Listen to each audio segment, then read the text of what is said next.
السلام عليكم ورحمة الله. إن الحمد لله نحمده ونستعينه ونستغفره ونؤمن به ونتوكل عليه ونعوذ بالله من شرور أنفسنا ومن سيئات أعمالنا. من يهده الله فلا مضل له ومن يضلل فلا هادي له. وأشهد أن لا إله إلا الله وحده لا شريك له. وأشهد أن محمدًا عبده ورسوله أرسله بالحق بشيرا ونذيرا. فقد قال الله تعالى في كلام المجيد: أعوذ بالله من الشيطان الرجيم. بسم الله الرحمن الرحيم. يا أيها الذين آمنوا اتقوا الله حق تقاته ولا تموتن إلا وأنتم مسلمون. يا أيها الذين آمنوا اتقوا الله وقولوا قولا سديدا يصلح لكم أعمالكم ويغفر لكم ذنوبكم ومن يطع الله ورسوله فقد فاز فوزا عظيما. أما بعد فإن خير الحديث كتاب الله وخير الهدي هدي محمد صلى الله عليه وسلم وشر الأمور محدثاتها وكل محدثة بدعة وكل بدعة ضلالة وكل ضلالة في النار. وبعد فاعوذ بالله من الشيطان الرجيم. بسم الله الرحمن الرحيم.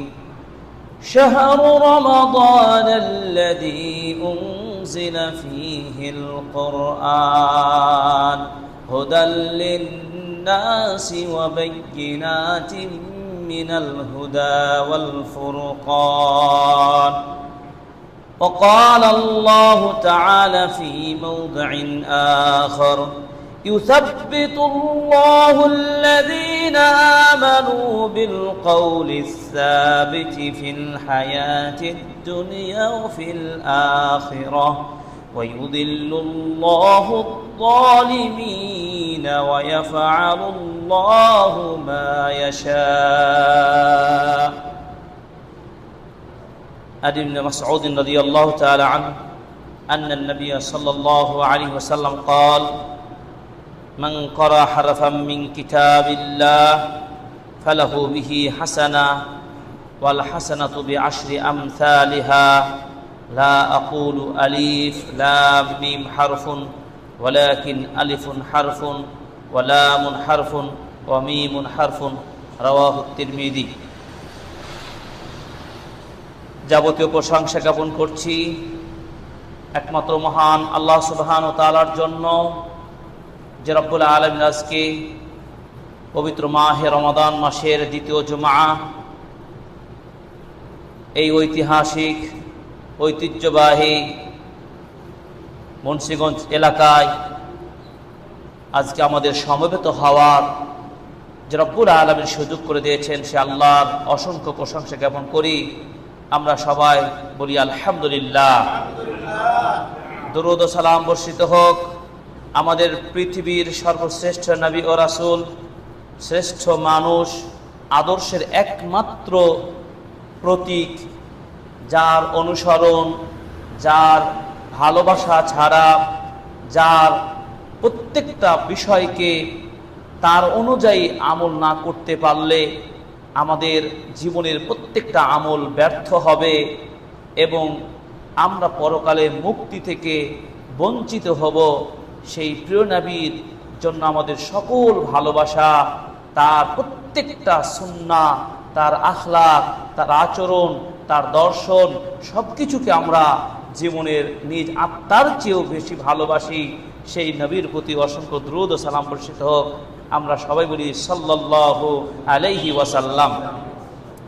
প্রিয় হাজিরিন, আপনারা জানেন আজকের খুতবার আলোচ্য বিষয় পূর্ব নির্ধারিত আ'যামু সামানিয়াতি ওয়াসাইল লিসাবাতি আলা দ্বীন ফি জামানিল ফিতান, অর্থাৎ ফিতনার সময়ে দিনের উপরে, আল্লাহর দিনের উপরে টিকে থাকা, আল্লাহর দিনের উপরে অবিচল থাকার বিশেষ 8টি মূলনীতি, সে 8টি উপায় আজকে কোরআন ও সুন্নাহর আলোকে আপনাদের নিকট আমরা আলোচনার প্রয়াস পাব এবং আমরা জেনে নেব যে বর্তমান এই ফিতনার সময়ে আমরা যে উপায়গুলো অবলম্বন করলে সত্যিকার আমার দ্বীনকে বাঁচাতে পারবো, আমার ঈমানকে রক্ষা করতে পারবো। এবং বর্তমান সময়ের সাথে এই বিষয়ের আলোচনাও জরুরি, কেননা রমাদান মাস আমরা পেয়েছি। এই রমাদান মাসে আমরা ইসলামের 5টি মৌলিক ভিত্তির একটি আমরা পালন করছি, রমাদান মাসব্যাপী মাহে রমজানের সিয়াম। সাথে সাথে মৃত্যুর আগ পর্যন্ত যতদিন আপনার আমার দেহে শ্বাস থাকবে, আকিল বিবেক শক্তি থাকবে, ততদিন পর্যন্ত প্রত্যেকটা মুসলিম নরনারীকে সালাত আদায় করতেই হবে। কিন্তু আমরা এই মৌলিক বিধানগুলো পালন করলেও আমরা অনেকেই বিভিন্ন ধরনের ফিতনা, বিভিন্ন ধরনের বিপর্যয়ের কষ্টের মধ্যে রয়েছি। বিধায় আমরা নিজেদের ঈমানকে নষ্ট করেছি, আমাদের ঈমানকে হরণ করে নিচ্ছে এক শ্রেণীর সংস্কৃতি। এবং ইসলামের কিছু কিছু বিষয় আমরা পালন করলেও আমাদের অনেক বিষয়গুলোকে আমাদের উপরে, আমাদের জীবনের উপর দিয়ে কুরবানি দিয়ে চলে যাচ্ছে। এই মুহূর্তে আমি আপনি কিভাবে দ্বীনের উপরে টিকে থাকতে পারি, কিভাবে আমাদের ঈমানকে সুদৃঢ়ভাবে, শক্তভাবে নিজেকে আল্লাহর দ্বীনের উপরে টিকে রাখতে পারি, সেই বিষয়গুলোকে আমাদের জানা এবং সেই অনুযায়ী আমাদের জীবনকে সাজিয়ে চলা, এটি ঈমানি দায়িত্ব। রমাদান মাস অত্যন্ত গুরুত্বপূর্ণ মাস। এই মাসের সবচেয়ে বড় মর্যাদা, সম্মান আমরা পেয়েছি। এই মাসে যেমন রমাদানের সিয়াম আল্লাহ তাআলা ফরজ করেছেন, তেমনিভাবে এই মাসে আল্লাহ কোরআন অবতীর্ণ করেছেন, সুবহানাল্লাহ। এবং আর কয়েকদিন পরেই কিন্তু আমরা পাবো রমাদানের শেষ দশকে চলে আসব, যেই শেষ দশকে কোরআন লাইলাতুল কদর রাত্রিতে আল্লাহ নাজিল করেছেন। সেই রাতের ফজিলত বলতে গিয়ে নবীজি বললেন যে আল্লাহ তাআলা বলছেন যে 1000 মাসের চেয়ে উত্তম। অতএব আমরা এই রমাদানের প্রতিটি মুহূর্তকে আমরা খুব সতর্কতার সাথে আমরা অতিবাহিত করব। প্রতিটি মুহূর্তে যেন আমাদের জীবনের কল্যাণ আনে এবং আমরা যেন পাপ মুক্ত হতে পারি। আল্লাহ তাআলা যেন আমাদের ক্ষমা করেন, আমাদের যারা অসুস্থ আল্লাহ তাদেরকে সুস্থ দান করেন।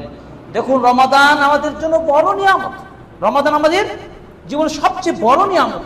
আপনি চিন্তা করতে পারেন, আপনি রমাদান আগেও তো মারা যেতে পারতেন, আপনার প্রতিবেশীর মৃত্যু হয়েছে, কিন্তু আপনি আল্লাহর রহমতে বেঁচে গেছেন, আল্লাহ আপনার সুযোগ দিয়েছেন।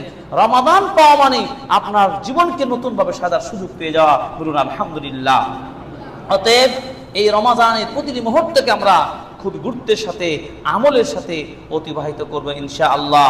আমরা খুতবার ভূমিকা লম্বা না করে আপনাদের মূল বিষয়ে চলে যাব যে বর্তমান ফিতনা যে চলছে, সামগ্রিক ফিতনা, আপনার পারিবারিক, সামাজিক, রাষ্ট্রীয়, অর্থনৈতিক জীবনযাপন, ধর্মীয়, রাষ্ট্রীয়, আন্তর্জাতিক সকল ক্ষেত্রে, রাজনীতি বলেন, সব ক্ষেত্রেই আজকে দেখবেন দ্বীনকে সবাই খাটো করতে চায়। কি করতে চায়? দ্বীন আগে পালন করতে চায় না। মুখে দ্বীন কিন্তু অন্তরে দ্বীন নাই, মুখে মুসলিম কিন্তু আমলে মুসলিম না। কেন এটা হচ্ছে? আমাদের প্রকৃতপক্ষে ঈমানি শক্তিটা আমাদের নড়বড়ে হয়ে গেছে, দুর্বল হয়ে গেছে। এই জন্য নবীজি সাল্লাল্লাহু আলাইহি ওয়াসাল্লাম বলেছেন, হে পৃথিবীর মানুষ, তোমাদের কাপড়গুলো যেমন ময়লা হয়ে দুর্বল হয়ে যায়, তোমাদের হৃদয়ের মাঝে অন্তরগুলো তেমন দুর্বল হয়ে যায়। এই দুর্বল ঈমানকে আগে আপডেট করতে হবে, শক্তিশালী করতে হবে, সাজাতে হবে, তাহলে তো আমাদেরকে কেউ দুর্বল করতে পারবে না। আজকে মুসলিমদের ঐক্য না থাকার কারণে, দিনের উপরে সকল মুসলিমরা যদি সত্যিকার ঐক্য থাকতো, একত্রিত থাকতো, তাহলে বেজাতি সংস্কৃতি, তাহলে বেধর্মীরা, বিদ্বেষীরা, ইসলামের শত্রুরা আপনার উপর বিজয় লাভ করতে পারতো না, ক্ষমতা খাটাতে পারতো না। কিন্তু আমাদের বড় দুঃখের কথা, আমরা ঐক্য নাই, কোরআন ও সুন্নাহর আমরা মূল আদর্শে আসতে পারি নাই। তা আমাদের অন্তরটাকে কিভাবে আপনি সাজাবেন, কিভাবে আপনি ঈমানের উপর সুদৃঢ় রাখবেন, আল্লাহ দ্বীনকে সব কিছুর উপর কি করবেন, সব কিছুর উপরে দ্বীনকে প্রাধান্য দিতে হবে, সব কিছুর ঊর্ধ্বে আল্লাহ দ্বীনকে আপনি আগে মানবেন। দুনিয়ারই কোন স্বার্থ আপনাকে যদি গ্রাস করতে না পারে, মানুষের এই অন্তরটা, আল্লাহ রাসূল সাল্লাল্লাহু আলাইহি ওয়াসাল্লাম বলছেন, মানুষের অন্তর আল্লাহ তাআলার দুই আঙ্গুলের মাঝে থাকে, দুই আঙ্গুলের মাঝের মতো, যেদিকে চায় সেদিকেই কি করতে হবে, পরিবর্তন করতে পারে। নবীজি সাল্লাল্লাহু আলাইহি ওয়াসাল্লাম বলছেন যে বনি আদমের এই অন্তরটা এত দ্রুত পরিবর্তনশীল, যেমন ভাবে চুলার পাতিলে পানি দিয়ে যখন পানি গরমে টকবক করে খুব দ্রুত টকবক করে পানিটা আবার নিচে পড়ে যায়, তেমনি আমাদের অন্তরটা দ্রুত মুহূর্তের মধ্যে কি হয়ে যায়, পরিবর্তন হয়ে যায়, পরিবর্তন হয়ে যায়। এই জন্য কলকে কল বলা হয়। কল মানে কি? পরিবর্তন হয়ে যাওয়া। এই কল মানে আত্মা, হৃদয়। এই হৃদয়টা দ্রুত পরিবর্তন হয়ে যায়। যখন আপনাকে টোপ দেওয়া হয়, লোভ দেখানো হয়, তখনই আপনি সেদিকে ঘুরে গেলেন। এমনটি নাই কি আমাদের? একটু স্বার্থ আপনি সুযোগ পেয়েছেন, আপনি সেদিকে চলে গেলেন।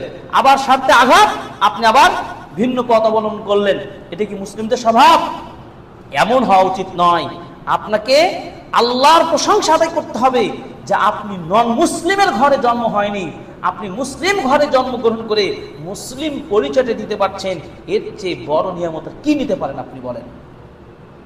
মনে রাখতে হবে, আল্লাহর উপর একমাত্র মনোনীত ধর্ম ইসলাম। আল্লাহ তাআলা বলেছেন, ইন্নাদ-দীনা ইনদাল্লাহিল ইসলাম, একমাত্র আল্লাহর নিকট একটি ধর্ম, সেটা হলো ইসলাম। এবং আল্লাহ তাআলা ঘোষণা করে বলেছেন সূরা মাইদার 5 নম্বর আয়াতে, আল ইয়াউমা আকমালতু লাকুম দীনাকুম ওয়া আতমামতু আলাইকুম নি'মাতি ওয়া রাদিতু লাকুমুল ইসলাম দীনা। আল্লাহ তাআলা বলছেন, পৃথিবীতে অসংখ্য মতাদর্শ থাকতে পারে, কিন্তু আমি তোমাদের জন্য একটাই ধর্ম চুজ করেছি, বেছে নিয়েছি, সেটা ইসলাম। আলহামদুলিল্লাহ, তা আমি মুসলিম হতে পেরেছি, এর চেয়ে আর বড় কি হতে পারে? কিন্তু মুসলিম হলেন কোন মুসলিম? যে স্বার্থ হলে আছেন, স্বার্থ হারালে নাই।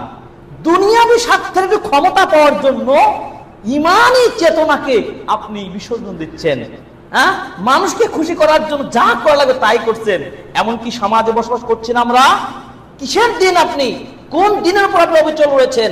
আপনাকে ওই দিনের উপরে টিকে থাকতে হবে যেই দিনের উপরে বেলাল রাদিয়াল্লাহু তাআলা আনহু ছিলেন, খাব্বাব রাদিয়াল্লাহু তাআলা আনহু ছিলেন, ইসলামের খলিফাগণ ছিলেন, সাহাবীগণ ছিলেন, আবু বকর রাদিয়াল্লাহু তাআলা আনহু ছিলেন।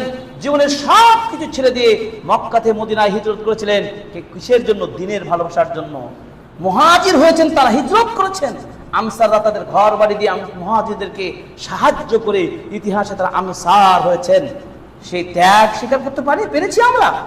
শুধু নিজের স্বার্থ চিন্তা করি। আসুন আমরা সেই 8টি উপায়, সেই পদক্ষেপ জানবো, যে 8টি উপায় আপনাকে আমাকে দিনের উপরে টিকে থাকতে সহায়তা করবে। 1 নম্বর মূলনীতি হলো কাসরাতুদ দুআ ওয়াল ইলতিজাউ ইলাল্লাহ। বেশি বেশি দোয়া করতে হবে আল্লাহর কাছে এবং আল্লাহর আশ্রয় চাইতে হবে। আল্লাহ, তুমি আমাকে মুসলমান হওয়ার সুযোগ করে দিয়েছো। আল্লাহ, তোমার নিকট আবেদন, তোমার নিকট বিনোদন, আল্লাহ তুমি আমাকে এই দিনের উপরে স্থির রাখো। আমার অন্তরটা যেন পরিবর্তন হয়ে না যায়, আমার মনটা যেন বিগড়ে না যায়, আমি যেন কোনো স্বার্থের দিকে না চলে যাই। আল্লাহ নিকট এইভাবে আপনাকে বারবার দোয়া করতে হবে। বলেন তো, অন্তরটা পরিবর্তনকারী কে? আল্লাহ। সকল ক্ষমতার মালিক কে? আল্লাহ। মুহূর্তের মধ্যে মানুষের মন যদি পরিবর্তন হয়ে যায়, হাজার ভালোবাসা দেখে আপনি ধরে রাখতে পারবেন না। অতএব আল্লাহ সুবহানাহু ওয়া তাআলার নিকট আমাকে আপনাকে সঠিক দ্বীনের উপরে টিকে থাকার জন্য কার নিকট আবেদন করব? আল্লাহর নিকট আবেদন করব। কারণ দ্বীন নিজেকে টিকে রাখার সবচেয়ে বড় মাধ্যম হলো আগে আল্লাহর নিকট বেশি বেশি দোয়া করব। আমান সাদাকা মা আল্লাহি, যে ব্যক্তি সত্যতার সাথে একনিষ্ঠতার সাথে আল্লাহর অভিমুখী হবে, আল্লাহর নিকট প্রার্থনা করবে, আল্লাহর নিকট আবেদন জানাবে, আল্লাহ তাকে হেফাজত করবেন, তার দ্বীনে রক্ষা করবেন এবং তাকে হেদায়েতের উপরে রাখবেন। এই জন্য আল্লাহ তাআলা বলছেন সূরা ইব্রাহিমের 27 নম্বর আয়াতে আল্লাহ পাক বলছেন, ইউসাব্বিতুল্লাহুল্লাযীনা আমানু বিল কওলিস সাবিতি ফিল হায়াতিদ দুনিয়া ওয়া ফিল আখিরাহ ওয়া ইউযিল্লুল্লাহুদ যালিমিনা ওয়া ইয়াফআলুল্লাহু মা ইয়াশা। আল্লাহ রাব্বুল আলামিন বললেন কি? ইউসাব্বিতুল্লাহুল্লাযীনা আমানু, আল্লাহ তাআলা ঈমানদারদেরকে স্থির রাখবেন, ঈমানদারদেরকে অবিচল রাখবেন বিল কওলিস সাবিত, সাবিত স্থায়ী কথা দ্বারা, গ্রহণযোগ্য বাণী দ্বারা। গ্রহণযোগ্য বাণী কি? আল্লাহর দ্বীনের বাণী, লা ইলাহা ইল্লাল্লাহ। যারা লা ইলাহা ইল্লাল্লাহতে বিশ্বাসী, যারা লা ইলাহা ইল্লাল্লাহ অনুযায়ী আমল করেন, তারাই তো ঈমানদার। এই ঈমানদারদেরকে আল্লাহ তাআলা কি করবেন? স্থির রাখবেন, নড়বড়ে করে দিবেন না। ফিদ দুনিয়া ওয়া ফিল আখিরাহ, দুনিয়াতেও এবং পরকালেও। ফিল হায়াতিদ দুনিয়া ওয়াল আখিরাহ ওয়া ফিল আখিরাহ, দুনিয়ার জীবনে এবং পরকালে আল্লাহ আপনাকে কি করবেন? দ্বীনের উপরে টিকে রাখবেন। আর দ্বীনের উপর টিকে থাকলে তো আপনি কি হবেন? মুক্তি পাবেন, নাজাত পাবেন। দ্বীন থেকে যারা ভিন্ন ধর্ম, ভিন্ন চিন্তা, ভিন্ন দর্শন যারা পালন করবেন, তারা কিন্তু পরকালে কি হবে? মুক্তি পাবে না। ওয়া ইয়াবতাগি গায়রা ইসলামের দীনা, আল্লাহর দ্বীন ছাড়া যদি অন্য কোনো দ্বীনকে তালাশ করেন, অনুসন্ধান করেন, না ওদেরই কালচারটা ভালো, ওদেরই দর্শনটাই ভালো, তাহলে আপনি কিয়ামতের মাঠে পরকালে আপনি ক্ষতিগ্রস্ত হবেন, মুক্তি থেকে বঞ্চিত হবেন, কোনোই লাভ হবে না। ওয়া ইউযিল্লুল্লাহু যালিমিন, যারা জালেম তাদেরকে আল্লাহ পথভ্রষ্ট করেন। ওয়া ইয়াফআলুল্লাহু মা ইয়াশা, আর আল্লাহ যা চান তাই করতে পারেন। তাই আল্লাহ যা চান তাই করতে পারেন, এই ক্ষমতা যেহেতু আল্লাহর, অতএব কি করব? আল্লাহ নিকট আমি দোয়া করব, আল্লাহ যেন আমাকে, আমি যে কালেমাতে বিশ্বাসী সেই কালেমার উপর যেন আল্লাহ যেন আমাকে স্থির রাখেন, আল্লাহ যেন সেই কালেমার উপর আমাকে টিকিয়ে রাখেন। এই জন্য নবীজি সাল্লাল্লাহু আলাইহি সাল্লাম বেশি বেশি দোয়া করতেন। কোন দোয়াটা করতেন? ইয়া মুকাল্লিবাল কুলুব সাব্বিত কলবি আলা দীনিক, হে আল্লাহ, হে অন্তরের পরিবর্তনকারী আল্লাহ, আপনি আমাকে তোমার দ্বীনের উপরে স্থির রাখুন। বলেন, আমাদের নবীর চাইতে বেশি দ্বীনদার আমরা কি? আমাদের নবীজি এইভাবে দোয়া করতেন দ্বীনের উপরে টিকে থাকার জন্য। আমি আপনি কয়বার আল্লাহর নিকট দোয়া করি বলেন তো? আমরা দোয়া করি না। তাহলে আমাদেরকে আল্লাহর দ্বীনের উপরে যদি আমরা টিকে থাকতে চাই, সর্বপ্রথম অস্ত্র মুমিনদের কি? আল্লাহর নিকট দোয়া করতে হবে। আপনি একা একাই আল্লাহর জিকির করুন, আল্লাহকে স্মরণ করুন। আপনি যদি আল্লাহকে স্মরণ করেন, আল্লাহ আপনাকে স্মরণ করবেন। অতএব আল্লাহ রাব্বুল আলামিন বলছেন, ফাযকুরুনি আযকুরুকুম, হে মানুষ তোমরা যদি আমাকে স্মরণ করো, আমি তোমাদের স্মরণ করব। তাহলে বিপদ থেকে বাঁচার মালিক কে? আল্লাহ। নবীজি এভাবে দোয়া করতেন। আপনারা সব সময় বেশি বেশি দোয়া করবেন, ইয়া মুকাল্লিবাল কুলুব সাব্বিত কলবি আলা দীনিকা, হে আল্লাহ তুমি আমাকে তোমার দ্বীনের উপরে অবিচল রাখুন, আমিন। নবীজি সাল্লাল্লাহু আলাইহি সাল্লাম এভাবে দোয়া করতেন, আল্লাহুম্মা লাকা আসলামতু ওয়া বিকা আমানতু ওয়া আলাইকা তাওয়াক্কালতু ওয়া ইলাইকা আনাবতু ওয়া বিকা খাসামতু। এভাবে দোয়া করে বলতেন, আল্লাহ আমি তোমার কাছেই তো আত্মসমর্পণ করেছি। আল্লাহুম্মা লাকা আসলামতু, আল্লাহ তোমার কাছে আত্মসমর্পণ করেছি। ওয়া বিকা আমানতু, আল্লাহ তোমার প্রতি ঈমান এনেছি। ওয়া আলাইকা তাওয়াক্কালতু, আল্লাহ তোমার উপরে আমি ভরসা করেছি। ওয়া ইলাইকা আনাবতু, আল্লাহ তোমার দিকে অভিমুখী হয়েছি। ওয়া বিকা খাসামতু, তোমার অনুযায়ী আমি ফয়সালা দিয়েছি। আউযু বিইজ্জাতিকা, আল্লাহ তোমার সম্মানের আশ্রয় চেয়ে বলছি, লা ইলাহা ইল্লা আনতা, আল্লাহ তুমি ছাড়া সত্যকার কোনো মাবুদ নাই। কি নাই? সত্যিকারের সত্য কোনো মাবুদ নাই। লা ইলাহা ইল্লাল্লাহ মানে বলবেন কি? আল্লাহ ছাড়া সত্য কোনো মাবুদ নাই। আল্লাহ আনতা যিল্লানি ফা আনতাল হাইয়ুল্লাযী লা ইয়ামুত, আল্লাহ তুমি চিরঞ্জীব, চিরস্থায়ী। ওয়ালাকিন ওয়াল জিন্নু ওয়াল ইনসু ইয়ামুতুন, মানুষ জিন এগুলো মরে যাবে, কিন্তু আল্লাহ তুমি, তোমার মৃত্যু নাই। এই জন্য আল্লাহকে বলা হয় আল্লাহু লা ইলাহা ইল্লা হুয়াল হাইয়ুল কাইয়্যুম। সত্য কোনো মাবুদ নেই, তিনি চিরঞ্জীব, চিরস্থায়ী। সেই মহান রবের কাছে আমরা আত্মসমর্পণ করেছি, করি নাই? আমরা মুসলিম না? মুসলিম মানে কি? আত্মসমর্পণকারী। ভরসা করি কার উপরে? আমরা আল্লাহর উপরে। কার দিকে আমি ফিরে যাব? আমরা আল্লাহর দিকে। তাহলে সেই আল্লাহর নিকট আমরা দোয়া করব, সে আল্লাহর নিকটে আমরা চাইব, আল্লাহ আমাদেরকে অবিচল রাখুন তোমার দ্বীনের উপরে। এই জন্য রাসূল সাল্লাল্লাহু আলাইহি ওয়াসাল্লাম এইভাবে উপদেশ দিয়ে বলেছেন, যখন কোন মানুষ বাড়ি থেকে বের হবে তখনও কিন্তু আল্লাহর দ্বীনের উপর যেন টিকে থাকতে পারেন, রাস্তাতে বাইরে যেন আপনাকে কেউ দ্বীন থেকে বিমুখ করতে না পারে। এজন্য আপনি এই দোয়াটা বাড়িতে বের হওয়ার সময় দোয়াটি করবেন, আল্লাহুম্মা ইন্নী আউযু বিকা আন আযিল্লা আও উযাল্লা আও আজিল্লা আও উযাল্লা আও আযলিমা আও উযলামা আও আজহালা আও ইজহালা। এই দোয়াটা করবেন। এর মানে কি? আল্লাহ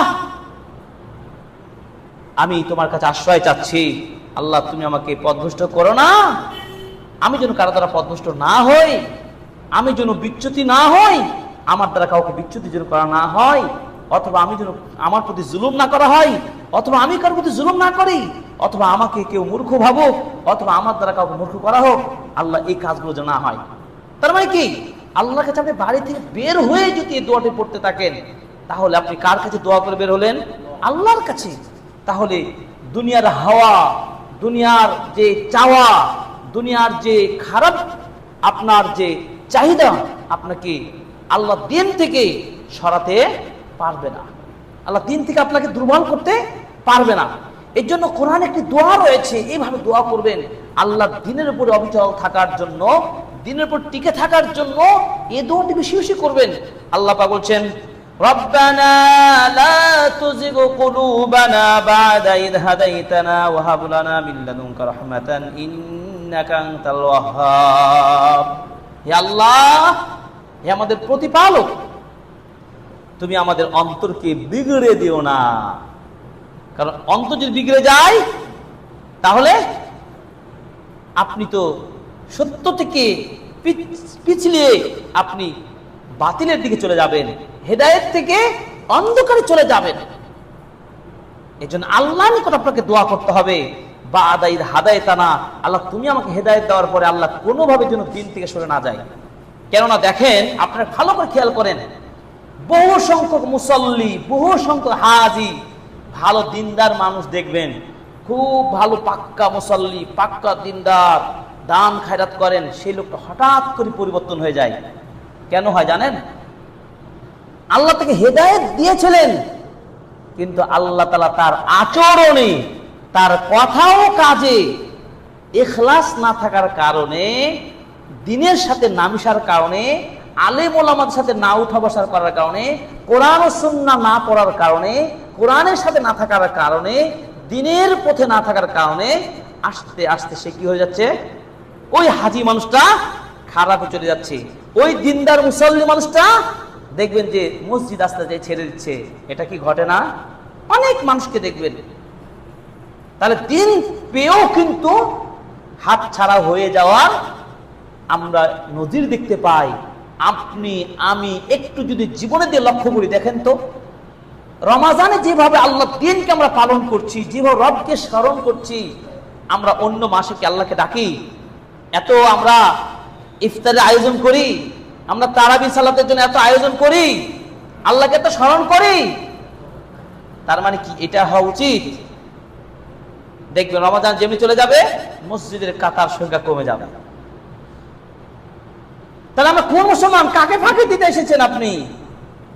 ফাঁকি আল্লাহকে দিতে এসেছেন?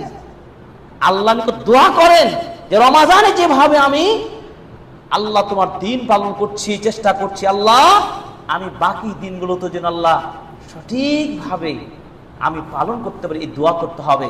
তাহলে দিনের উপরে, আল্লাহ দিনের উপরে সঠিকভাবে অবিচল থাকার 1 নম্বর অস্ত্র কি? আল্লাহর কাছে বেশি বেশি দোয়া করতে হবে, আল্লাহর কাছে আশ্রয় চাইতে হবে, যেন কোনো বিপদে পড়ে যেন দিন থেকে আমি বের না হয়ে যায়। আপনাকে লোভ দেখানো হলো, অমুক কোম্পানি চাকরি পেলে আপনাকে এত কোটি টাকা বেতন দেওয়া হবে, কিন্তু শর্ত হলো আপনাকে দাড়ি কাটতে হবে, আপনাকে নামাজের সময় দেওয়া হবে না। সে চাকরি করবেন? কিন্তু অনেকেই করে। অনেকে আমাদেরকে ফোন দেয়, ফতোয়া জানতে চায়। আপনার দিন আগে না আপনার চাকরি আগে? দিন আগে। এই দিনের উপর অবিচল থাকতে হবে। এই ইতিহাসগুলো যদি চর্চা করেন, তার বুঝতে পারবেন দিনকে কিভাবে আপনাকে শিখতে হবে, মানতে হবে। আপনাকে কিছু দিনের কথা বলবো, সে উদাহরণগুলো দেব। তার আগে একটা একটা করে পয়েন্ট আপনারা মনে রাখবেন এবং নোট করবেন। আমাদের খুতবার শেষে কুইজ হবে এবং কুইজ আপনাদের পুরস্কার দেওয়া হবে ইনশাআল্লাহ। 1 নম্বর পয়েন্ট কি বললাম? তাহলে আল্লাহর কাছে বেশি বেশি দোয়া করতে হবে এবং তার কাছে আশ্রয় চাইতে হবে, 1 নম্বর। 2 নম্বর পয়েন্ট হলো কি? আল ইনায়াতু বিল কুরআনিল কারীম, অর্থাৎ কুরআনুল কারীমকে বেশি বেশি কোরআনের যত্ন নিতে হবে। কোরআনকে পড়াশোনা করতে হবে, কোরআনকে তিলাওয়াত করতে হবে। আমরা কোন মাসে আছি এখন? কোরআনের মাসে। কোন মাসে আছি আমরা? কোরআনের মাসে। কোরআন অবতীর্ণ হয়েছে কোন মাসে? রমাদান মাসে। কোরআন এমন একটি কিতাব, এই কিতাব সম্পর্কে আল্লাহ তাআলা বলছেন লা রাইবা ফীহি হুদাল লিল মুত্তাকিন। এটা হলো সেই কিতাব যেটা হচ্ছে কোনো ধরনের সংশয় সন্দেহ নেই, এটি হলো শ্রেষ্ঠ কিতাব, আসমান থেকে আল্লাহ নাজিল করেছেন। এটা মুত্তাকিদের জন্য, মানুষের হেদায়েতের জন্য এই কিতাব আল্লাহ নাজিল করেছেন। সেই নাজিল করেছেন রমাদান মাসে। আল্লাহ রাব্বুল আলামিন বলছেন শাহরু রমাদান আল্লাযী উনজিলা ফীহিল কুরআন। আল্লাহ তাআলা এই কোরআনকে রমাদান মাসে অবতীর্ণ করেছেন হুদাল লিন-নাস, মানুষের হেদায়েতের জন্য, মানুষের মুক্তির জন্য, মানুষের নাজাত পাওয়ার জন্য এই কোরআন। কোরআন হচ্ছে সেই কিতাব, এই কোরআনের সম্পর্ক যার সাথে হয়েছে তার সম্মান বেড়েছে। এই কোরআন নাজিল হয়নি শবে বরাত রাতে। আপনাকে বলতে হবে, আমরা কয়েকদিন আগে শাবান মাসে আমরা অনেককে দেখেছি কোরআন নাজিল হয়েছে শবে বরাত রাতে। এই কথা কি সত্য নাকি কোরআন নাজিল হয়েছে রমাদান মাসে? কথা সত্য। কোরআনে কোথাও কি আছে শবে বরাতের রাতে কোরআন নাজিল হয়েছে? এটা কি কোরআনের কোথাও আছে? কিন্তু কোরআন যে নাজিল হয়েছে রমাদান মাসে, এই কথা তো আছে। তাহলে কথা কি সত্য হলো না? আজকে সমাজের মানুষকে ভুল শেখানো হয়নি। এই রাতে কোরআন নাজিল হয়েছে, এই রাতের মর্যাদা বেশি, এই রাতে বেশি বেশি সালাত আদায় করলে, অমুক করলে, তমুক করলে আপনি আগামী জীবন সুখী থাকবেন, আনন্দে থাকবেন, আপনার গুনাহ মাফ করা হবে। এই সব কথাগুলো বলে কোরআনের ভুল তথ্য আপনাকে ছড়ানো হচ্ছে। কোরআনের মাস হচ্ছে রমাদান মাস। রমাদান মাসের কোন দিনে নাজিল হয়েছে আল্লাহ এই কথা বলেছেন, ইন্না আনজালনাহু ফি লাইলাতিল কদর। আল্লাহ পাক বলেছেন আমি কোরআনকে কদরের রাতে নাজিল করেছি। কদর রাত্রি কোন মাসে? রমাদান মাসে। এত স্পষ্ট কথাকে কিভাবে মিথ্যা আপনাকে শেখানো হচ্ছে। কোরআন নাজিল হয়েছে লাইলাতুল বারাআত এবং মুক্তির রজনীতে, শবে বরাত রাতে। এটি মিথ্যা কথা নয়, ভ্রান্ত কথা। তো দিনের উপরের দিকে থাকতে হলে 2 নম্বর মূলনীতি কি বললাম? কোরআনের সাথে থাকতে হবে। কোরআনের মাসে কোরআনের সাথে থাকতে হবে। এর জন্য আমার একটা ক্লাস হয়, প্রতিদিনই ক্লাস হয় কোরআনের মাসে কোরআনের সাথে। পুরো কোরআনের সারমর্ম, কোন সূরায় কোন বিষয়ে আলোচনা হয়েছে, কোন আয়াতে কি বিষয়ে আলোচনা আছে, এই একটা সামগ্রিক কোরআনের একটা ধারণা দেওয়ার জন্য প্রত্যেকদিন একটা অনলাইন আমরা ক্লাস নিয়ে থাকি। কেন? কোরআনের মাসে আমাদের সাথে কোরআনের সাথে থাকতে হবে। কারণ কোরআন যখন নাজিল হলো, কোরআন তেলাওয়াত করলো, এই কোরআনের অমেয় বাণী তেলাওয়াত শোনার জন্য কাফেররাও পর্যন্ত নবীজির তেলাওয়াত শুনতে আসলো। কি সুমধুর বাণী, আল্লাহু আকবার। এই কোরআন মানুষকে মুক্তির পথ দেখায়। এই কোরআন মানুষকে সঠিক পথে নিয়ে যাবে। এই কোরআনকে যদি আপনি না মানতে পারেন, আপনি কখনো দ্বীন চিনতে পারবেন না। আল্লাহ রাব্বুল আলামিন এই কোরআন সম্পর্কে বলেছেন কি, সূরা বানী ইসরাঈল 9 নম্বর আয়াতে আল্লাহ পাক বলছেন, ইন্না হাযাল কুরআনা ইয়াহদি লিল্লাতী হিয়া আকওয়াম ওয়া ইউবাশশিরুল মুমিনিনা আল্লাযীনা ইয়া'মালুনাস সালিহাতি আন্না লাহুম আজরান কাবীরা। ইন্না হাযাল কুরআন, নিশ্চয় এই কোরআন, যেই কোরআন আমি আপনি তেলাওয়াত করছি, ইয়াহদি লিল্লাতী হিয়া আকওয়াম, সেই রাস্তায় দেখায় যেটা স্থির, গ্রহণযোগ্য পথ, নাজাতের পথ, সেই রাস্তা দেখাবে কোরআন। শুধু তাই নয়, ওয়া ইউবাশশিরুল মুমিনিনা আল্লাযীনা ইয়া'মালুনাস সালিহাত, আর যে মুমিনরা সৎ আমল করবে, নামাজ পড়া, সালাত রাখা, সিয়াম পালন করা, হজ করা, যাকাত আদায় করা, এবার যত ভালো কাজ রয়েছে, এই কাজগুলো যদি কোরআনের আইনগুলো যদি মানুষ মানে, আল্লাহ তাআলা বলছেন তাদের প্রাইজটা হচ্ছে আন্না লাহুম আজরান কাবীরা, তাদের জন্য বড় প্রাইজ আল্লাহর নিকট রয়েছে। বলুন সুবহানাল্লাহ। কোরআনের সাথে থাকতে হবে। এই কোরআনের মর্যাদা চিন্তা করুন, কোরআনের সাথে যাদের সম্পর্ক হয়েছে তাদের সম্মান, তার সম্মান বেড়ে গেছে। দেখুন, ফেরেশতাদের মধ্যে সবচেয়ে শীর্ষ পর্যায়ের ফেরেশতার নাম কি? জিবরাইল আমিন। জিবরাইল আলাইহিস সালাম কোরআন আল্লাহর নিকট থেকে ওহী নিয়ে আসার কারণে সকল ফেরেশতাদের মধ্যে ফেরেশতার সম্মান বেশি না? এই কোরআন কার উপর নাজিল করেছেন? নবী মুহাম্মদ সাল্লাল্লাহু আলাইহি সাল্লামের উপরে। তাই কোরআন যেই নবীর উপর নাজিল হলো, সেই নবীর সম্মান মর্যাদা পৃথিবীর সকল নবী রাসূলের উপরে শ্রেষ্ঠ হয় নাই? হয়েছে। এই কোরআন কোন উম্মার উপর নাজিল হয়েছে? উম্মতে মুহাম্মদে, আমাদের উপরে আর নাজিল হয়েছে আমাদের উম্মার উপরে। এই উম্মার মর্যাদা এই কোরআনের কারণে বেড়ে গেছে সকল উম্মার উপরে। বলে সুবহানাল্লাহ। এই কোরআন কোন মাসে নাজিল হয়েছে? রমাদান মাসে। এই রমাদান মাসে নাজিল হওয়ার কারণে রমাদান মাসের মর্যাদা বেড়ে যায়নি? বেড়ে গেছে। এই কোরআন কোন রাতে নাজিল হয়েছে? লাইলাতুল কদরে। এই লাইলাতুল কদরের মর্যাদা বেড়ে যায়নি? তাহলে 5টি বিষয় বললাম আপনাকে। কোরআনের সাথে সম্পর্ক যার হয়েছে তার সম্মান মর্যাদা আল্লাহ বাড়িয়ে দিয়েছে। সুবহানাল্লাহ। আজকে আমরা কোরআন পড়ি না, দিন চিনি না। দিনের উপর থাকবেন কিভাবে? যে সময় কোরআন তেলাওয়াতের কথা, সে সময় আপনি ঘুমাচ্ছেন। যে সময় কোরআন নিয়ে গল্প করার কথা, সে সময় আপনি দুনিয়াবি রাজনীতি নিয়ে আপনি ব্যস্ত, তাই না? অথচ আল্লাহ তাআলা কি বলছেন? মানুষের উচিত যেন কোরআনের সাথে থাকা, যত পারেন। আজকে একটাই খুতবা শুনে যান, একটা আমল যদি শিখতে পারেন, আমি মনে করি আপনি দিন থেকে আপনাকে কেউ পৃথক করতে পারবে না, আপনার ঈমানকে কেউ ছিনে নিতে পারবে না। একটাই হলো কাজ, কি বলবেন? কোরআনের সাথে থাকতে হবে। বেশি বেশি কোরআন তেলাওয়াত করেন, কিন্তু কোরআনটা বুঝে বুঝে পড়ার চেষ্টা করেন। আমি কয়েকটা দলিল দেব, শুধু শুনে যান আর বুঝে যান। وقال الرسول يا ربي إن قوم اتخذوا هذا القرآن مهجورا। এমন যেন না হয় যে নবীজি যেন আল্লাহর নিকট এভাবে যেন বললেন, আল্লাহ আমার কওমের লোকেরা কোরআনকে পরিত্যক্ত করেছে, কোরআনের সাথে সংস্পর্শ আসে নাই। আমরা কয়জন কোরআন পড়েছি আজকে?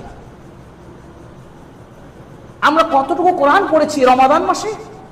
যে মাসে কোরআন অবতীর্ণ হয়েছে, কয়বার খতম দিয়েছি? আপনি চিন্তা করতে পারেন? কোরআন, যে কোরআনের কথা বলছে একটি হাদিস, আজকের খুতবা একটি হাদিস আপনি মনে করে যাবেন, হাদিস নম্বর সহ। এই রমাদান মাসে আল্লাহ বান্দার সওয়াবকে 10 থেকে 700 গুণ বাড়িয়ে দেন। কত গুণ? 10 থেকে 700 গুণ বাড়িয়ে দেন। সওয়াব অর্জনের মাস। আপনি যদি মুসলিম হয়ে থাকেন, অবশ্যই আপনি কোরআন শিখবেন এবং কোরআন পড়বেন এবং বুঝবেন। একটি হাদিস তিরমিজির 2910 নম্বর হাদিস, তিরমিজি কিতাবের আব্দুল্লাহ ইবনে মাসউদ রাদিয়াল্লাহু তাআলা আনহু বলেন, রাসূল সাল্লাল্লাহু আলাইহি সাল্লাম বলেছেন, মান ক্বারা হারফান মিন কিতাবিল্লাহ, কেউ যদি আল্লাহর কোরআনের একটি হরফ তেলাওয়াত করে। কয়টি হরফ? একটি হরফ যদি তেলাওয়াত করে, রাসূল সাল্লাল্লাহু আলাইহি ওয়াসাল্লাম বলেছেন ফালাউ হাসানা, তার জন্য রয়েছে একটা হাসানা। হাসানা কি? সওয়াব, নেকি, প্রতিদান। এবার রাসূল বললেন ওয়াল হাসানাতু বিআশরি আমসালিহা, এক হাসানা সমান হলো 10টি হাসানা। এক হাসানা সমান 10 হাসানা, 10টি সওয়াব। রাসূল সাল্লাল্লাহু আলাইহি ওয়াসাল্লাম উদাহরণ দিয়ে বললেন লা আকুলু আলিফ লাম মিম হারফুন, আমি তোমাদেরকে বলবো না আলিফ লাম মিম, সূরা বাকারার প্রথম আয়াত। এই আলিফ লাম মিম এটা কোনো হরফ নয়, বরং আলিফুন হরফুন, লামুন হারফুন ও মিমুন হারফুন। আলিফ একটা হরফ, লাম একটা হরফ, মিম একটা হরফ। এই 3 হরফে যদি প্রত্যেক হরফ প্রতি 10টা করে সওয়াব হয়, তাহলে 3টা হরফ যদি বর্ণ যদি আপনি পাঠ করেন, তেলাওয়াত করেন, তাহলে কত নেকি হবে? 30 নেকি। তাহলে প্রত্যেকটা হরফে কোরআনে কত করে নেকি? 30 নেকি। এবার চিন্তা করে দেখুন তো, একটু ভেবে দেখুন তো, পুরো কোরআনে কতটি হরফ লেটার আছে? একটু গভীরভাবে চিন্তা করেন, পুরো কোরআনের মধ্যে কতটি হরফ রয়েছে। আজকে আপনাদেরকে আমি বলতে চাই 3,23,671টি হরফ রয়েছে। কত বললাম? 3,23,671টি হরফ রয়েছে। সুবহানাল্লাহ বলেন। তাহলে আপনি একবার যদি কোরআন খতম দেন, কতটি হরফ পড়বেন আপনি? 3,23,671টি হরফ রয়েছে। বলুন সুবহানাল্লাহ। সেই কোরআন আপনি পড়বেন, তাহলে আপনি এই 3,23,671টি হরফের সাথে 10কে গুণ দেন, কত সওয়াব অর্জন করবেন একবার খতম দিলে?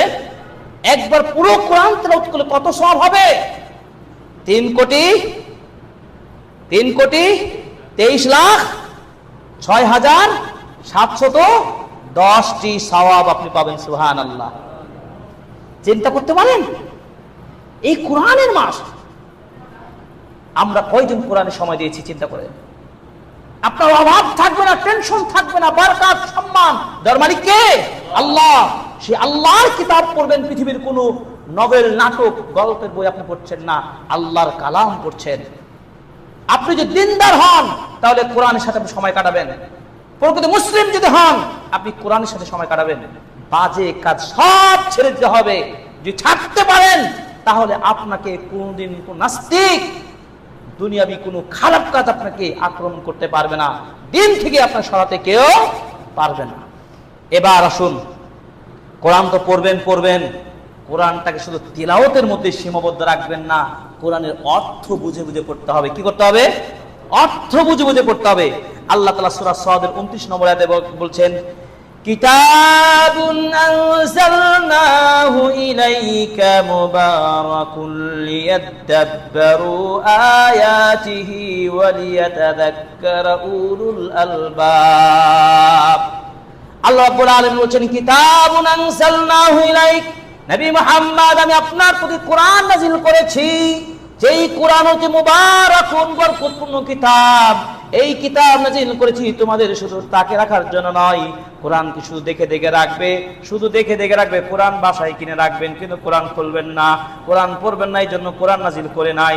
আল্লাহ পাক বলছেন কোরআন নাযিল করেছি মুবারাকুন, বরকতময় কিতাব।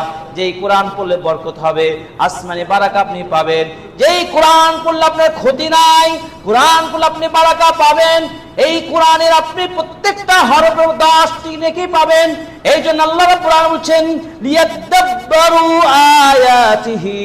আল্লাহ কোরআনে যে শব্দগুলো দিয়েছেন, যে আয়াতগুলো দিয়েছেন, এই আয়াতগুলোকে আপনাকে বুঝে বুঝে পড়তে হবে, গবেষণা করে পড়তে হবে, স্টাডি করতে হবে।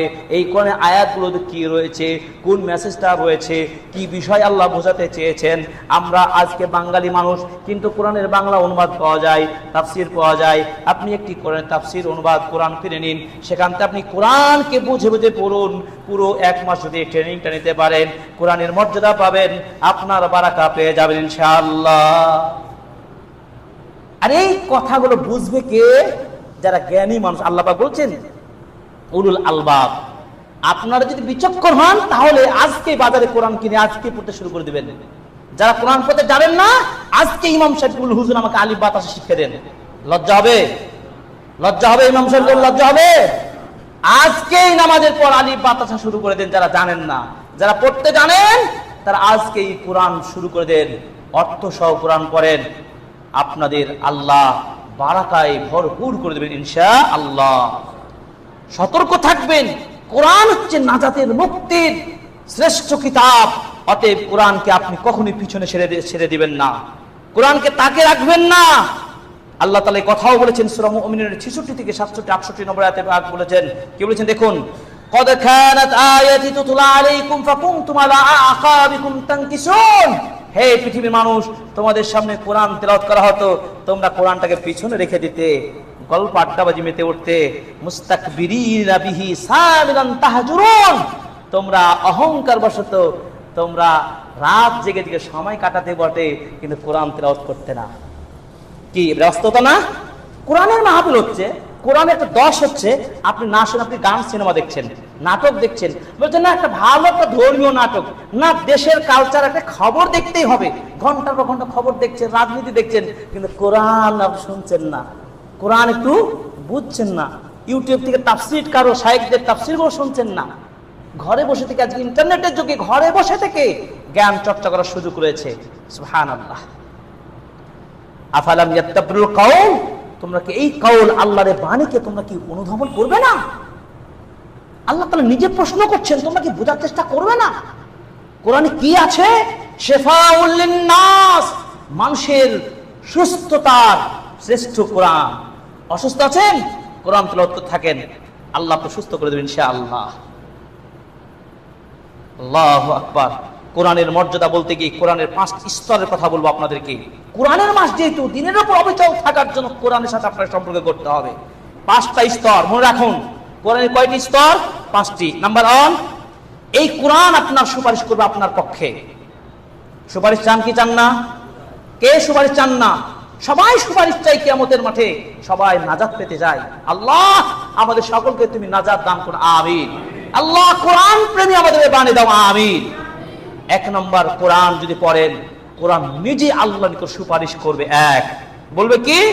ফাইন্নাহু ইয়াতি ইয়াউমাল কিয়ামাহ শাফিআন লিআসহাবিহি, কোরআন সেদিন আল্লাহর নিকট সুপারিশ করে বলবে, আল্লাহ তোমার এই বান্দার হাতে গল্প না করে, সিনেমা না দেখে, গল্প রাজনীতি না মিশে গিয়ে তারা কোরআন পড়তো, আল্লাহ ঘুমকে ত্যাগ করে, আল্লাহ তুমি আমার পক্ষ থেকে সুপারিশ গ্রহণ করো, এই বান্দাকে তুমি নাজাত দান করো। আল্লাহ কোরআনের সুপারিশ কবুল করবেন, সুবহানাল্লাহ।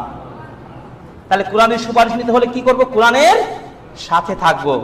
2 নম্বর কোরআনের স্তর আর-রিফা, ফাইন্না মানজিলাতাকা ইনদা আখির আয়াতিন তাকরাউহা, জান্নাতে যেদিন উঠানো হবে, এই কোরআনের আয়াত যতদূর পড়বেন ততদূর আপনার মর্যাদা অত শীর্ষে যাবে। সুবহানাল্লাহ।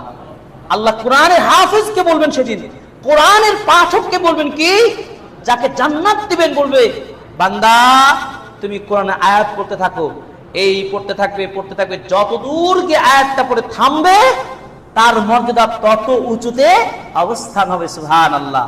তাহলে কোরআন পড়লে কি হয়? সম্মান মর্যাদা বাড়তে থাকবে। 2 নম্বর। 3 নম্বর কি?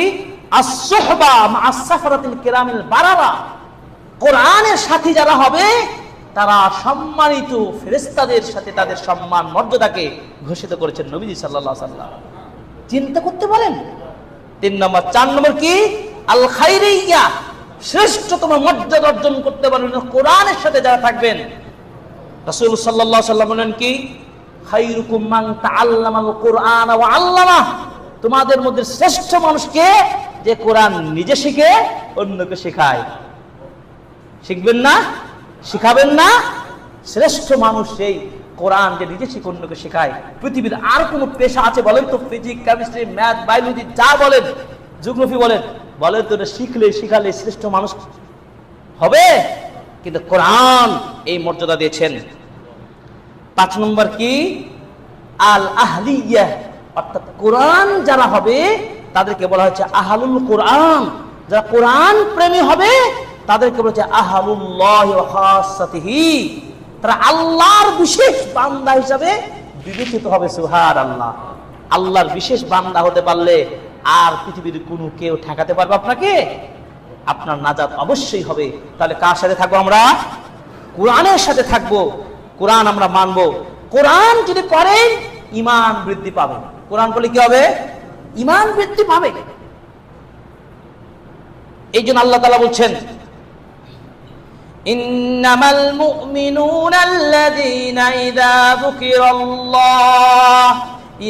যুকিরাল্লাহু ওয়াজিলাত কুলুবুহুম ওয়া ইযা তুলিয়াত আলাইহিম আয়াতুহু زادتهم إيمانا وعلى ربهم يتوكلون الذين يقيمون الصلاة ومما رزقناهم ينفقون أولئك هم المؤمنون حقا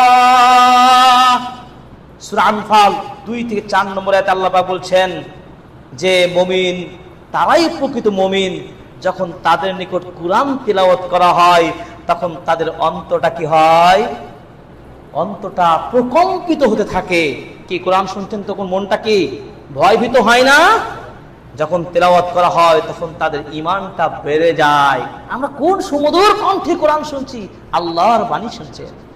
তাহলে কোরআন পড়লে ঈমান বাড়বে, আর ঈমান যদি বাড়ে তাহলে আপনাকে ফিতনা আপনাকে দিন থেকে সরাতে পারবে, দিন থেকে সরাতে পারবে না। এই জন্য কোরআনমুখী হতে হবে। কিন্তু কাফেররা বলতো কি জানেন? وقال الذين كفروا لولا نزل عليه القرآن جملة واحدة كذلك لنثبت به فؤادك ورتلناه ترتيلا সূরা ফুরকান 32 নম্বর আয়াত। কাফেররা বলতো যে কোরআন কেন একবারই মুহাম্মদের উপর নাযিল করে দেওয়া হলো না? কাফেরদের উক্তি। কিন্তু আল্লাহ বলছে তোমরা যা চাও তা হবে না। আমি কোরআনকে নাযিল করেছি ধীরে ধীরে ধীরে ধীরে পর্যায়ক্রমে নবীজির 23 বছর জিন্দেগিতে। কেন? আল্লাহ বলছেন লিনুসাব্বিতা বিহি ফুয়াদাকা, যে আপনার অন্তরকরণকে আমি অন্তরের জন্য এটাকে স্থির করতে পারি। সুবহানাল্লাহ। আর যদি কারো স্থির থাকে অন্তর, তাহলে এই অন্তরকে কেউ পরিবর্তন করতে পারবে? ডাইভার্ট করতে পারবে? পারবে না। তাহলে ফিতনার সময় নিজেকে দিনের উপরে, আল্লাহ দিনের উপরে অবিচল থাকার 2 নম্বর মূলনীতি কি বললাম? কোরআনমুখী হবেন, কোরআনের সাথে থাকবেন। 3 নম্বর কি?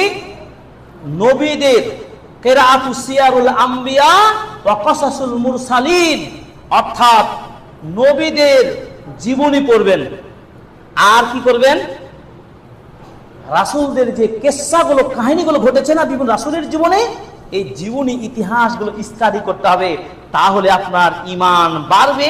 তাহলে বুঝতে পারবেন ফিতনা যতই বড় হোক, যতই পাহাড়ের মতোই ফিতনা আসুক, যত স্বার্থের কথা আসুক, যতই আপনাকে লোভ দেখানো হোক, আপনি কখনোই প্রলোভনে পড়বেন না।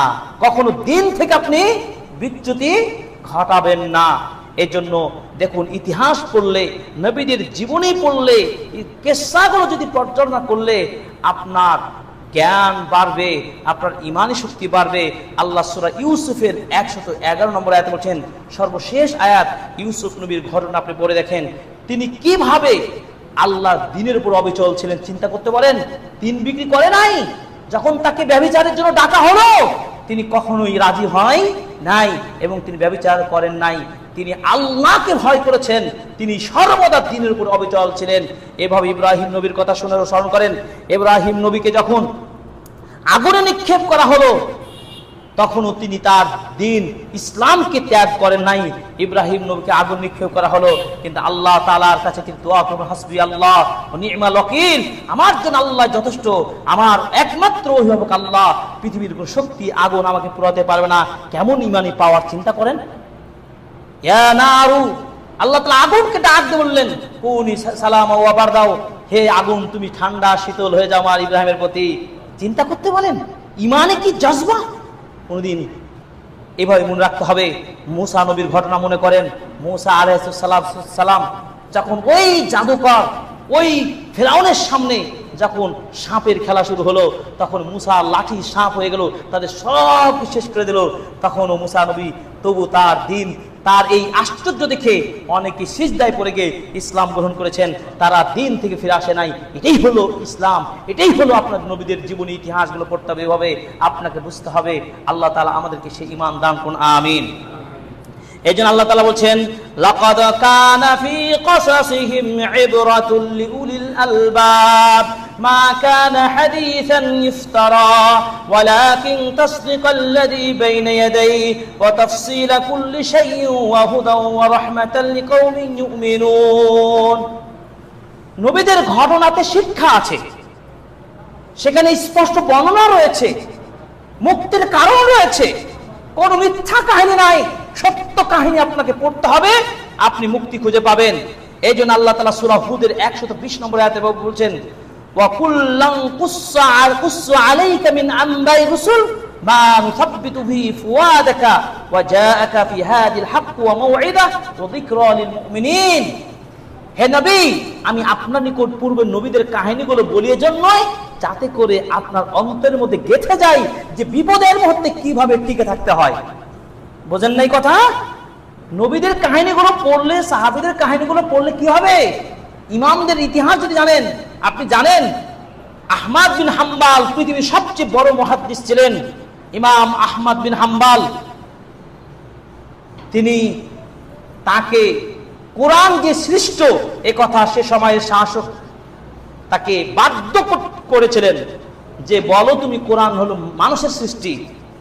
এ কথা তাকে মানানোর জন্য সর্বোচ্চ শাস্তি তাকে প্রয়োগ করা হয়েছিল তাকে। তারপরও ইমাম আহমদ বিন হাম্বাল কোরআন যে সৃষ্টি মানুষের তৈরি এ কথা স্বীকার করেননি। এখান থেকে কি বুঝতে হবে আমাদেরকে? বাতিলের কাছে কোনোদিন কোনোভাবে মাথা নত করা চলবে না। তাদের জেল হোক, ফাঁসি হোক, যা হোক, আপনি হকের ওপরে সর্বদা থাকবেন, হক তালাশ করবেন, এটাই হচ্ছে ঈমান। এজন্য আল্লাহ তাআলা বলেন, উলাইকাল্লাযীনা হাদাল্লাহ, ওই নবী রাসূল পূর্বের সালাফগণ তারা ছিলেন হেদায়েতের উপরে। সুতরাং তোমরা যদি ঈমান বাঁচাতে চাও, দ্বীনের উপর অবিচল থাকতে চাও, তাহলে ফাবি হুদাহু মুক্তাদি, তাহলে এই নবী রাসূলদের হেদায়েতের পথকে তোমরা অনুসরণ করো। বোঝা গেল? এই তথাকথিত এই পাগলদের পিছনে ছুটে হবে না, শাহবাগীদের পিছনে ছুটে হবে না। আপনাকে কার পিছনে ছুটতে হবে? কোরআনের পিছনে ছুটতে হবে, নবী রাসূলগণের আইনের উপর চলতে হবে। আজকে জেনা ধর্ষণ কি কেন হচ্ছে আপনি চিন্তা করতে পারেন? এই বাংলাদেশে হাজার আইন করছে কিন্তু ধর্ষণ ঠেকাতে পারছে না, কেন জানেন? একটাই কারণ, কোরআনের আইন তারা চালু করে না। তাই কোরআন আইন যদি চালু হতো, এই বাংলাদেশ থেকে ধর্ষণ সহ উঠে যাবে ইনশাআল্লাহ। আজও আরব দেশে সেই ধর্ষণের যে কোরআনিক যে আইন, সে আইন চালু রয়েছে। কয়জন জরিপ দেখুন সৌদি আরবে ধর্ষণ হয়েছে। আপনি ধর্ষণ ঠেকাতে চান, যতই আপনি আইন করুন, আপনি বাংলাদেশের এই ধরনের পরিবেশ সৃষ্টি করতে পারবেন না। কোরআনের আইন চালু করেন, পারবেন না, একবারে আস্তে আস্তে করেন, ধীরে ধীরে করেন, কিন্তু কোরআনকে পিছনে রেখে না। আজকে যতগুলো রাজনৈতিক দর্শন এসেছে, দল এসেছে, প্রত্যেকে একই চিন্তাধারা লালন করে। তারা চিন্তা করে কিভাবে ক্ষমতায় টিকবো, কিভাবে আমরা পশ্চিমা দেশগুলোকে খুশি করাতে পারবো, হিন্দুদেরকে খুশি করাতে পারবো, নিজের গদি ঠিক রাখতে পারবো। ঠিক কিনা বলেন? আল্লাহ আমাদেরকে, দেশের মানুষকে, নাগরিক সমাজ, শিক্ষিত সর্বস্তরের মানুষকে আমরা বলবো, আসেন কোরআনের সাথে আসেন, স্বাধীন বাংলাদেশে কোরআনিক শিক্ষা চালু করেন, ইসলামী শিক্ষা চালু করেন, ইসলামী শিক্ষা প্রতিষ্ঠানগুলোকে আপনারা বড় করেন, তাদের পাশে দাঁড়ান। এই সমাজ থেকে সব ধরনের কুসংস্কার দূর করতে হলে কোরআন ও সুন্নাহ আপনাকে বাস্তবায়ন করতে হবে। কোরআন সুন্নাহ অনুযায়ী জ্ঞান অর্জন করে সমাজকে বাঁচাতে হবে। এই যে রাসূল সাল্লাল্লাহু আলাইহি সাল্লামের আদর্শকে গ্রহণ না করতে পারেন, মুক্তি পাবেন না, আপনি লাঞ্ছিত হবেন, আপনি ক্ষতিগ্রস্ত হবেন। আল্লাহ তাআলা বলছেন সূরা আহজাব 21 নম্বর আয়াতে বলছেন, লাকাদ কানা লাকুম ফি রাসূলিল্লাহি উসওয়াতুন হাসানা, অবশ্যই তোমাদের জন্য উত্তম আদর্শ রয়েছে। কার মধ্যে? রাসূলের মধ্যে। আপনার নামাজ বলেন, কুরবানি বলেন, সব ইবাদত কার মতো করবেন? আপনি রাসূলের মতো করবেন। রাসূল সাল্লাল্লাহু আলাইহি সাল্লামের মতো যদি না করেন, আপনার আমল গ্রহণযোগ্য হবে না। জানেন তো আমরা মুসলিম, আমাদের প্রিয়, সবচেয়ে প্রিয় মানুষটা কে?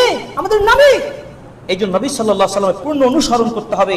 এই জন্য আল্লাহ তাআলা সূরা আলে ইমরানের 30-31 নম্বর আয়াতে বলছেন, কুল ইন কুনতুম তুহিব্বুনাল্লাহ ফাত্তাবিউনি ইউহিব্বুকুমুল্লাহ। তোমরা যদি আল্লাহর ভালোবাসা পেতে চাও তাহলে নবী সাল্লাল্লাহু আলাইহি ওয়াসাল্লামের পূর্ণ অনুসরণ করতে হবে। নবী সাল্লাল্লাহু আলাইহি ওয়াসাল্লাম বলেছেন, আমি চলে গেলাম, তারাকতু ফীকুম আমরাইন, তোমাদের মাঝে দুইটা বস্তু রেখে গেলাম, আমি দুনিয়া থেকে বিদায় নেব, কিন্তু তোমাদের মাঝে দুইটা বস্তু রেখে গেলাম, যতদিন তোমরা দুইটা বস্তুকে শক্ত করে আঁকড়ে ধরে থাকবে, স্টাডি করবে, ততদিন তোমরা পথভ্রষ্ট হবে না। পথভ্রষ্ট না হওয়ার মূলনীতি কি? কোরআন এবং সুন্নাহ। শুধু কোরআন মানবেন আর হাদিস মানবেন না, তাহলে কিন্তু হবে না। কারণ কোরআনকে ব্যাখ্যা করেছে কে? নবী সাল্লাল্লাহু আলাইহি ওয়াসাল্লামের হাদিস দিয়ে। অতএব কোরআন এবং সুন্নাহকে দুইটাকে সমানভাবে রেখে আপনি কোরআন পড়ুন, কোরআনকে ব্যাখ্যা বোঝার জন্য হাদিস পড়ুন, এই দুইটাকে ধারণ করুন, তাহলে নাজাত মিলবে। কোনো মাযহাবী, কোনো মানুষের মতাদর্শ, আমার কথা আমি সুন্দর বললাম, এই কথা শুনে লাভ নাই, ইমাম সাহেব ভালো কথা বলে, এটা বড় বড় কথা নাই। ইমাম সাহেবের কথা, আমার কথা, অমুকের কথা যদি কোরআন হাদিসের সাথে মিলে তাহলে আমরা মানবো। কোরআন হাদিসের সাথে মিল নাই, আপনি যত বড় নেতা হন আপনার কথা মানবো না। আমার নবীর কথার সাথে মিল থাকতে হবে, ঠিক কিনা? আল্লাহ তাআলা আমাদের ইত্তেবায়ে সুন্নাহ, রাসূলের পূর্ণ অনুসরণ করতে তৌফিক দান করুন, আমিন। 4 নম্বর মূলনীতি হলো কি? ফিতনার সময় দ্বীনের উপর অবিচল থাকা 4 নম্বর মূলনীতি হলো যে মুহাসাবাতুন নফস, নিজের নফসের হিসাব নিকাশ করবেন। কতটুকু ভালো কাজ করলাম আজকে, হিসাব নিকাশ। দোকানদার হয়তো ঠিকই হিসাব নিকাশ করেন, বছরে মাসে কতটুকু আয় ব্যয় সব হিসাব রাখতে পারেন, কোম্পানির আয় ব্যয় হিসাব করতে পারেন, আপনি প্রত্যেকদিন হিসাব রাখতে পারেন, কিন্তু নিজের হিসাব কে রাখবে? নিজের হিসাব নিজেকে করতে হবে। আর কি করতে হবে? আপনি মনে রাখতে হবে আপনাকে একদিন পুনরায় আল্লাহ পুনর্জীবিত করবেন এবং আল্লাহর কাজ গড়ায় দাঁড়িয়ে আপনাকে হিসাব দিতে হবে সময়ের। পারবেন? এই কথা আপনাকে নিজের নফসের আপনি হিসাব নিতে হবে, তাহলে দিনের উপর অবিচল থাকতে পারবেন, ফিতনা আপনাকে দুর্বল করতে পারবে না। আল্লাহ তাআলা সূরা হাশরের 18 নম্বর আয়াতে বলছেন, ইয়া আইয়ুহাল্লাযীনা আমানুত্তাকুল্লাহা ওয়াল তানজুর নাফসুম মা কদ্দামাত লিগাদ ওয়াত্তাকুল্লাহ ইন্নাল্লাহা খাবীরুম বিমা তা'মালুন। হে ঈমানদার লোকেরা, কাকে ভয় করো? আল্লাহকে। আর চিন্তা করে দেখো আগামী দিনের জন্য তুমি কি কি পাঠিয়েছো আল্লাহর দরবারে, মানে কোন কোন আমল করেছেন আপনি চিন্তা করে দেখেন, হিসাব করে দেখেন। কারণ মনে রাখতে হবে, কাইফা তাকফুরুনা বিল্লাহি ওয়া কুনতুম আমওয়াতান ফাআহইয়াকুম সুম্মা ইউমীতুকুম সুম্মা ইউহয়ীকুম সুম্মা ইলাইহি তুরজাউন। কিভাবে তোমরা আল্লাহকে অস্বীকার করতে পারো? তোমরা মৃত ছিলে, তোমাদের জীবন দান করেন কে? আল্লাহ। আবার তিনি মৃত্যু দেবেন, আবার তার নিকটে ফিরিয়ে নিয়ে যাবেন, এটি সত্য নয়? তার হিসাব, নিজের হিসাব ঠিক রাখতে হবে। এই ফিতনার সময় বাঁচতে হলে আপনি হিসাব নিকাশ করে চলতে হবে, নাকি আপনি যেখানে সেখানে পা দিবেন? ভালো মন্দ বাছাই যাচাই করবেন না? খাবার ক্রয় করতে যাচ্ছেন, পোশাক কিনতে যাচ্ছেন, তখন ঠিকই তো ভালো কোনটা, কোনটা হাই কোয়ালিটি, কোনটা মিডল কোয়ালিটি বাছাই করছেন, আপনি সেই এইদিকে চিন্তা করবেন। এই কোরআনের পক্ষে যদি থাকেন, হিসাব নিকাশ করে চলেন, তাহলে কিয়ামতের মাঠে আপনি আমলনামাটা ডান হাতে পাবেন। فَأَمَّا مَنْ أُوتِيَ كِتَابَهُ بِيَمِينِهِ فَيَقُولُ هَاؤُمُ اقْرَءُوا كِتَابِيَهْ إِنِّي ظَنَنْتُ أَنِّي مُلَاقٍ حِسَابِيَهْ فَهُوَ فِي عِيشَةٍ رَاضِيَةٍ। সেদিন কত সুখের খবর, আপনার আমলনামাটা ডান হাতে পাবেন, আনন্দে চলবেন। আল্লাহ তাআলা আমাদেরকে কিয়ামতের মাঠে ডান হাতে আমল পাওয়ার তৌফিক দান করুন, আমিন। 5 নম্বর মূলনীতি হলো কি? শয়তানকে শত্রু হিসেবে মানবেন, শয়তানকে বন্ধু করা যাবে না, কোনোভাবে করা যাবে না। এই হলো দ্বীনের উপরে টিকে থাকার। 6 নম্বর হলো কি? যে আপনি সর্বদা ভালো সাথীর সঙ্গ নেবেন। কার? ভালো সাথী, বন্ধু। আর মন্দ বন্ধুকে পরিহার করবেন। ভালো মানুষ আপনার ভালো দিকে নিয়ে যাবে, মন্দ মানুষ আপনার মন্দ দিকে নিয়ে যাবে।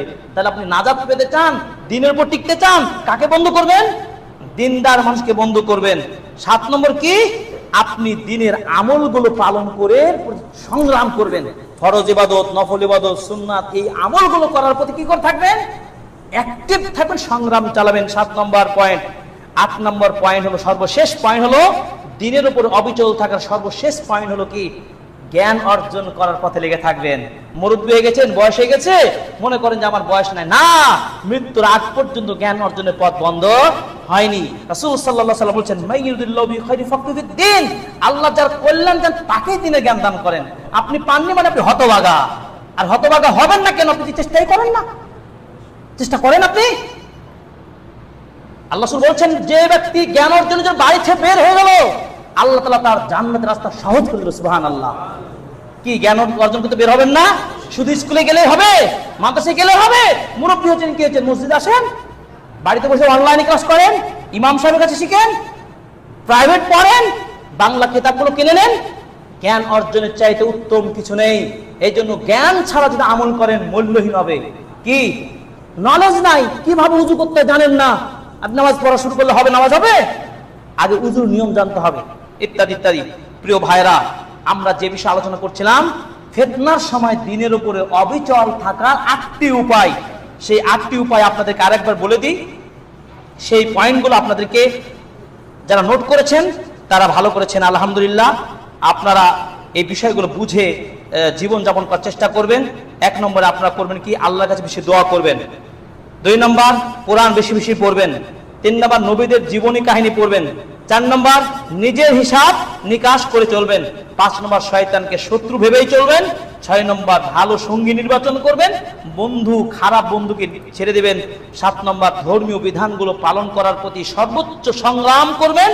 8 নম্বর, শরীয়ত দ্বীনের জ্ঞান অর্জন করবেন। আল্লাহ তাআলা আমাদেরকে কবুল করুন, আমিন আমিন। বারাকাল্লাহু লানা ওয়া লাকুম ফিল কুরআনিল আযীম ওয়া নাফা'না বিল আয়াতি